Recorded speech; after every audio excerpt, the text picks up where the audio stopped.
Assalamualaikum warahmatullahi wabarakatuh. Perkenalkan, saya Risma Umaya dari kelas Akuntansi Syariah 5A IAIN Nurjati Cirebon.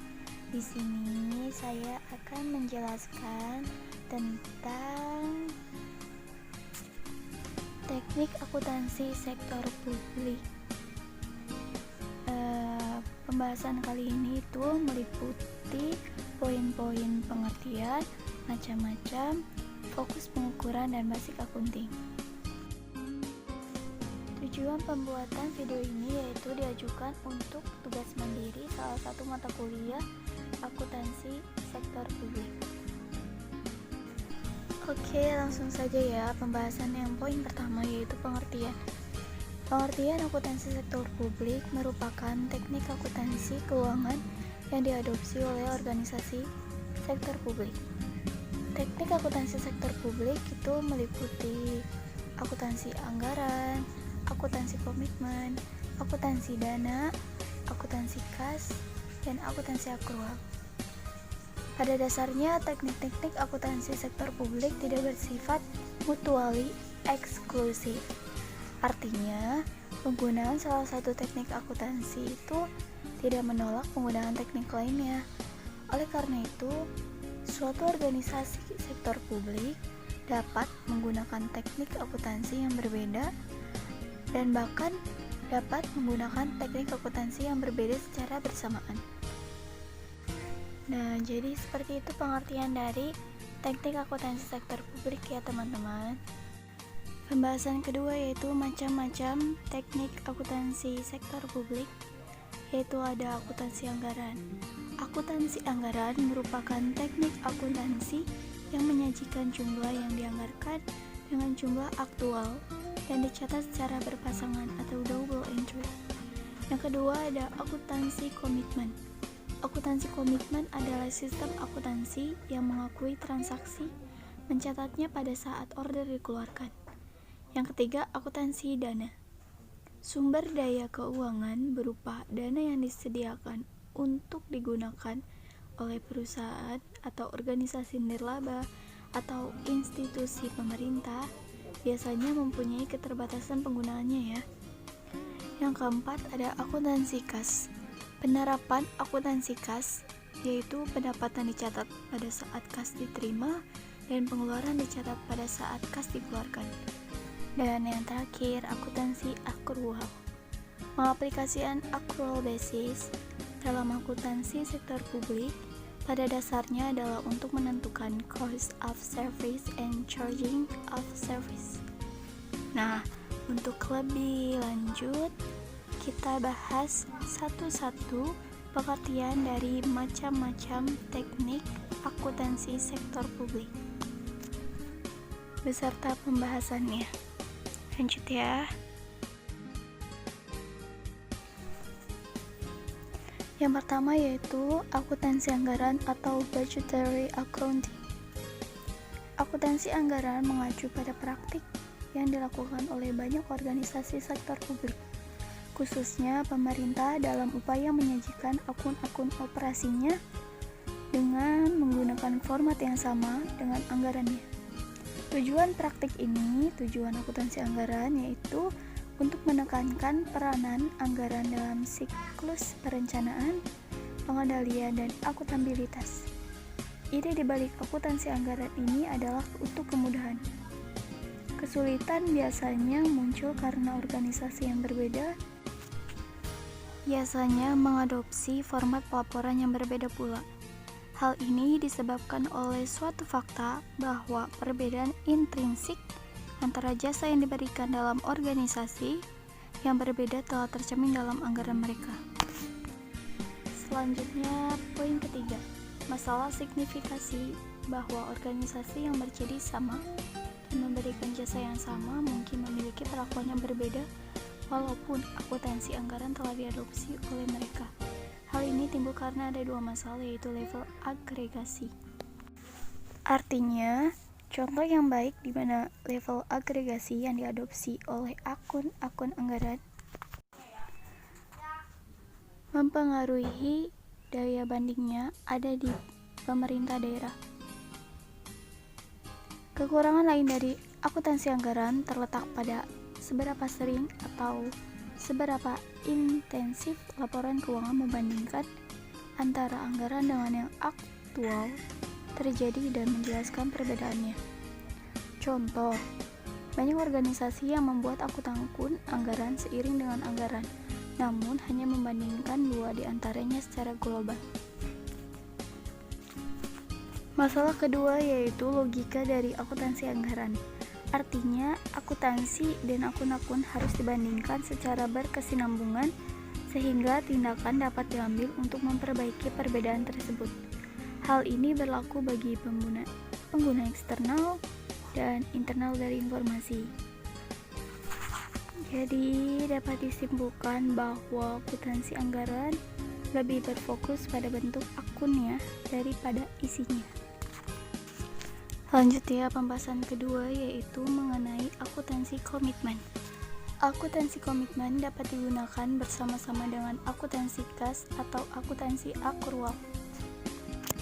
Akuntansi komitmen sendiri terkadang hanya menjadi subsistem dari sistem akuntansi utama yang dipakai suatu organisasi.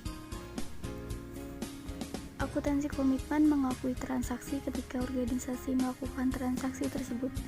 Artinya, bahwa transaksi tidak diakui ketika kas telah dibayarkan atau diterima, tidak juga ketika faktur diterima atau dikeluarkan. Akan tetapi pada waktu yang lebih awal, yaitu ketika order dikeluarkan atau diterima. Tujuan utama dari akuntansi komitmen adalah untuk pengendalian anggaran. Agar manajemen dapat mengendalikan anggaran, ia perlu mengetahui seberapa besarnya anggaran yang telah dilaksanakan atau digunakan jika dihitung berdasarkan order yang telah dikeluarkan, yaitu dengan menerima faktur yang diterima atau dibayarkan, ia dapat dengan mudah menghabiskan anggaran tersebut. Tentu saja, manajemen yang teliti akan tahu bahwa akun-akun tidak memasukkan order yang dikeluarkan, yang mana faktur belum diterima, dan oleh karena itu ia membuat catatan sendiri agar ia tidak melakukan pemborosan anggaran. Akuntansi komitmen sendiri berfokus pada order yang dikeluarkan. Order yang diterima yang terkait dengan pendapatan tidak akan dicatat sebelum faktur dikirimkan. Meskipun akuntansi komitmen dapat memperbaiki pengendalian terhadap anggaran, namun terhadap masalah dalam akun-akun keuangan, akun yang dicatat hanya didukung oleh order yang dikeluarkan. Yang ketiga yaitu ada akuntansi dana. Dana yang disediakan untuk digunakan oleh organisasi nirlaba atau institusi pemerintah biasanya mempunyai keterbatasan penggunaan. Tidak seperti perusahaan swasta yang mencari laba, organisasi sektor publik mempunyai tujuan-tujuan spesifik. Dengan latar belakang seperti itu, perusahaan swasta dapat menggunakan sumber daya yang dimiliki untuk keperluan apapun. Yang penting bagi mereka adalah adanya dapat laba. Berbeda dengan organisasi sektor publik di mana sumber daya yang ada harus digunakan dengan tujuan tertentu. Contohnya, pemerintah menerima pinjaman dari World Bank sebesar 10 miliar untuk pembangunan jalan dan jembatan. Maka tidak ada pilihan lain bagi pemerintah selain menggunakan dana 10 miliar tersebut untuk pembangunan jembatan dan jalan. Dari kesatuan dana yang dimiliki organisasi sektor publik dapat digolongkan menjadi dua, yaitu dana yang bisa dibelanjakan, artinya dana yang disediakan untuk membiayai aktivitas-aktivitas yang bersifat non-bisnis yang menjadi tujuan utama dari organisasi sektor publik. Yang kedua, ada dana yang tidak bisa dibelanjakan. Maksudnya yaitu dana yang dipisahkan untuk aktivitas-aktivitas yang bersifat bisnis, dapat digunakan sebagai dari pendukung dari External Fund atau pendukung dari dana yang bisa dibelanjakan. Lalu ada akuntansi kas. Penerapan akuntansi kas yaitu pendapatan dicatat pada saat kas diterima dan pengeluaran dicatat pada saat kas dikeluarkan. Kelebihan dari Cash basis adalah mencerminkan pengeluaran yang real, aktual, dan objektif. Tetapi GAAP tidak membenarkan pencatatan dengan dasar kas karena tidak dapat mencerminkan kinerja yang sesungguhnya. Dengan kas basis, tingkat efisiensi dan efektivitas suatu kegiatan, program, aktivitas tidak dapat diukur dengan baik. Sebagai contoh, penerima kas dari pinjaman akan dicatat sebagai pendapatan, bukan utang. Untuk mengkoreksi hal tersebut, kebanyakan sistem akuntansi kas tidak hanya mengakui kas saja, tapi juga mengakui aktiva dan utang yang timbul sebelum terjadi transaksi kas. Namun, koreksi semacam ini tidak dapat mengubah kenyataan. Setiap waktu, obligasi yang beredar dalam bentuk kontrak atau order pembelian yang dikeluarkan tidak dapat tampak pada catat akuntansi. Konsekuensinya yaitu saldo yang tercatat akan dicatat overstate. Hal ini dapat mengakibatkan pemborosan anggaran. Selanjutnya yaitu akuntansi akrual. Akuntansi akrual dianggap lebih baik daripada akuntansi kas.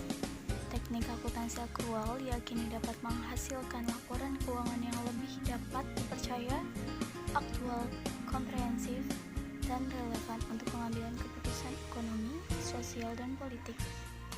Basis akrual diterapkan agak berbeda antara propriety fund, fall accrual, and government fund, modified accrual, karena biaya yang diukur dalam propriety fund, sedangkan expenditure difokuskan pada general fund.